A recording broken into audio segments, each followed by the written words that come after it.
जय माँ इंद्राक्षी, जय अम्बे। इंद्राक्षी धाम में दर्शकों आप सभी का हम हार्दिक स्वागत करते हैं। आज के दिन जिन जातकों का जन्मदिवस है, मैरिज एनिवर्सरी, उन सभी को हमारी तरफ से बहुत बहुत शुभकामनाएं। एकादशी को लेकर के बहुत लोगों के मन में हर बार कन्फ्यूज़न हो जाता है, क्योंकि आपके घर में पंचांग होते हैं, कैलेंडर्स होते हैं, उसमें दो दो एकादशियाँ दी होती हैं, आपको समझ में नहीं आती। ठीक है, तो अभी इस गुत्थी को हम सुलझा रहे हैं।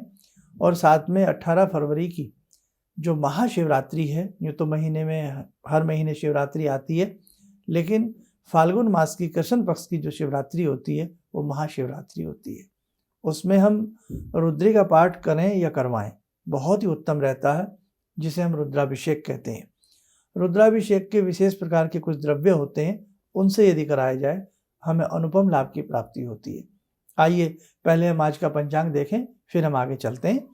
16 फरवरी सन 2023, संवत 2079, दिन गुरुवार बृहस्पतिवार, फाल्गुन मास कृष्ण पक्ष, तिथि एकादशी, आज एकादशी है और नक्षत्र मूल, राहु काल 1:30 से 3, दिशा सूल दक्षिण दिशा। अब देखो, ये विजया एकादशी है। विजय को प्रदान करने वाली, नाना भांति से आपकी कामनाओं को पूर्ण करने वाली भगवान श्री हरि की एक विशेष प्रकार की ये दिन होता है, विशेष प्रकार की साधना होती है। अब एकादशी का व्रत हम आज रखें या कल रखें। अब आपको एक चीज़ समझा दें कि कई बार जब ये कन्फ्यूज़न होता है ना, 2 दिन की एकादशी आती है, तो आपके कैलेंडर में कहीं लिखा होता है स्मार्थ और एक जगह लिखा होता है वैष्णव।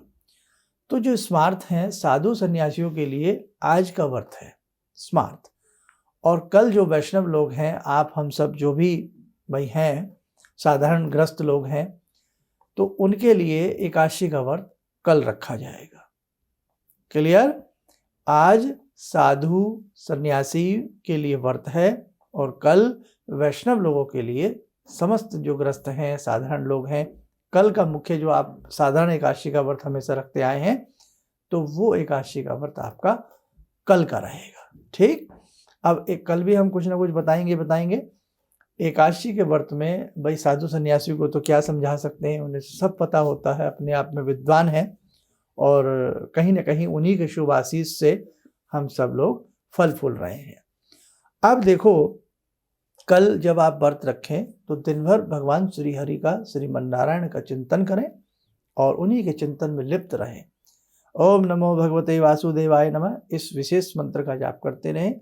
श्रीमन्नारायण के 1008 नाम, 108 नाम जपने का प्रयास करें, और साथ में कल के दिन स्वाध्याय बहुत अच्छे से करें। और जिन्होंने आज व्रत रख लिया है तो कोई दोष नहीं है, कोई ऐसी बात नहीं है। भगवान को तो अपने सुंदर मन से आप कितना ही मान लीजिए उतना ही अच्छा है ना। तो जिन्होंने कोई व्रत रखा हो तो कोई ऐसा मन में कोई ऐसी बात मत लाना, आज भी आपका व्रत मान्य है, मन में ऐसा कुछ मत लाना। ये मेरा अपना राय है, लेकिन हम लोगों के लिए, सबके लिए व्रत कल है। लेकिन आज भी अगर आपने रखा है तो कहीं कोई दोष वाली बात नहीं, कहीं कोई दोष नहीं, ये आप मन में रखना। और आपने जो किया है शुभ किया है, सुंदर किया है। पक्षियों को दाना डालना, गौ माता की सेवा करना बहुत अच्छा होता है। अब हम बात कर लेते हैं रुद्राभिषेक की। जैसे 18 फरवरी की महाशिवरात्रि है, इसको कहते हैं महाशिवरात्रि, यानी कि ज्योतिर्लिंग का प्रकट होना इस रात्रि में, इस दिन में, इस तिथि में माना गया। फाल्गुन मास की कृष्ण पक्ष की जो चतुर्दशी है उसमें ज्योतिर्लिंग प्रकट हुए हैं, इसलिए भगवान शिव की ये विशेष रात्रि है।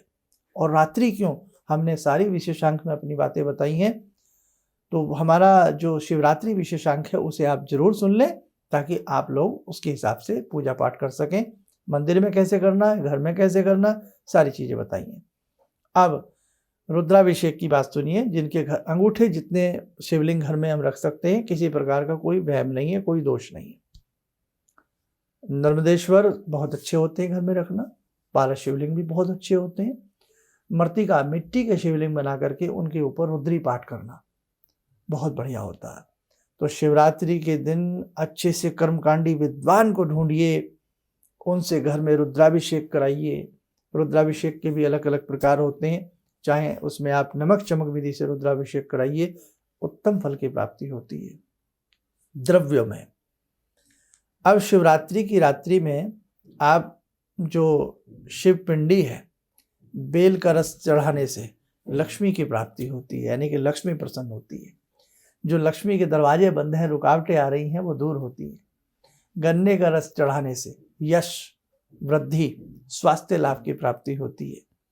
सरसों के तेल का अभिषेक करने से, है ना, उससे क्या होता है, शत्रु शिथिल पड़ जाता है, शत्रु के ऊपर आपका आधिपत्य बन जाता है।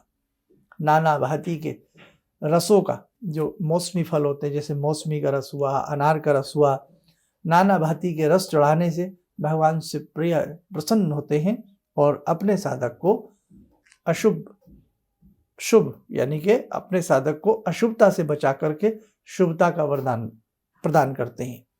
क्योंकि फलों के रस शुद्ध माने जाते हैं, आपको मालूम ही है। इसके साथ साथ दुग्ध धार चढ़ाने से, दूध की धार चढ़ाने से श्री समृद्धि, स्वास्थ्य लाभ की प्राप्ति होती है, संतान की प्राप्ति होती है।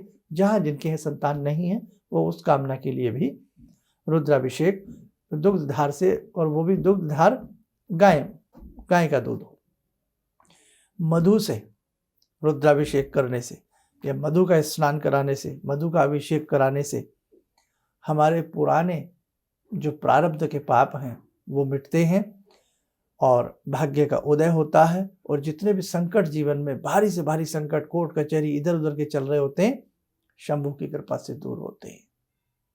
और बाकी तो शंभु हैं, एक लोटा जल से प्रसन्न होने वाले देवता हैं।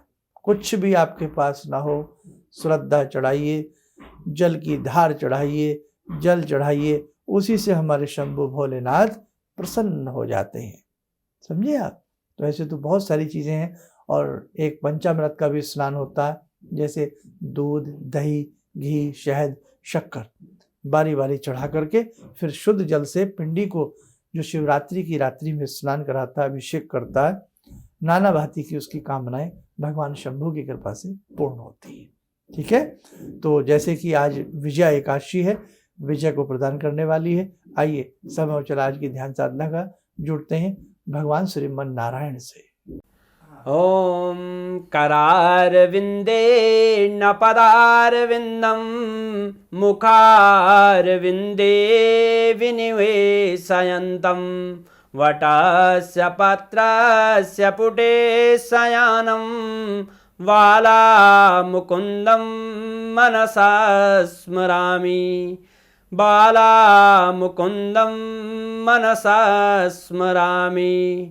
कस्तूरीतिलकं ललाटपटले वक्षस्थले कौस्तुभं नासाग्रे वरमौक्तिकं करतले वेणुकरे कङ्कणं सर्वाङ्गे हरिचन्दनं सुललितं कंठे च मुक्तावले गोपास्ति परिवेष्टितो विजयते गोपालचूडामणि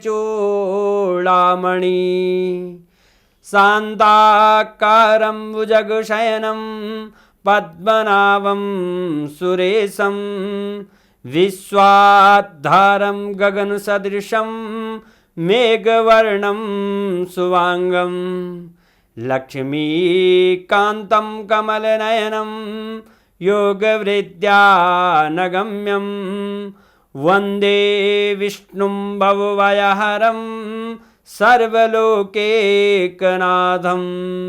कवच बना लें, ध्यान करें, श्रीमन नारायण की कृपा हम सबके ऊपर बरस रही है।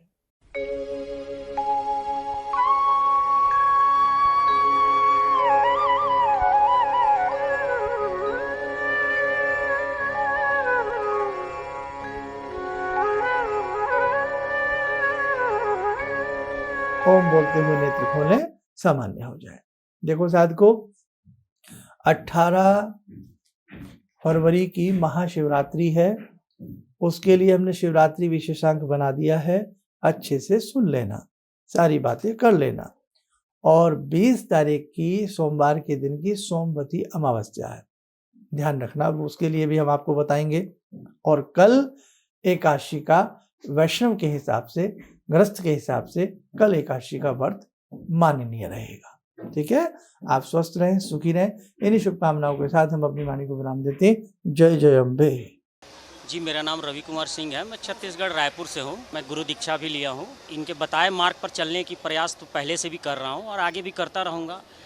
और मेरा लोगों से यही कहना है कि इनके बताए मार्ग पर चलें। ऐसा इसलिए कि सच के मार्ग पर चलने वाले बहुत कम लोग मिलते हैं। ये सिर्फ कहते हैं भगवान से जुड़ो और साधना करो, और भगवान से बड़ी शक्ति तो कोई नहीं है। गुरु, गुरु के बाद भगवान, गुरु, माता पिता और भगवान, ये तीन चीज़ को अगर हम लोग अपना लें अपने जीवन में तो फिर नहीं लगता है कि हमें किसी की ज़रूरत पड़े।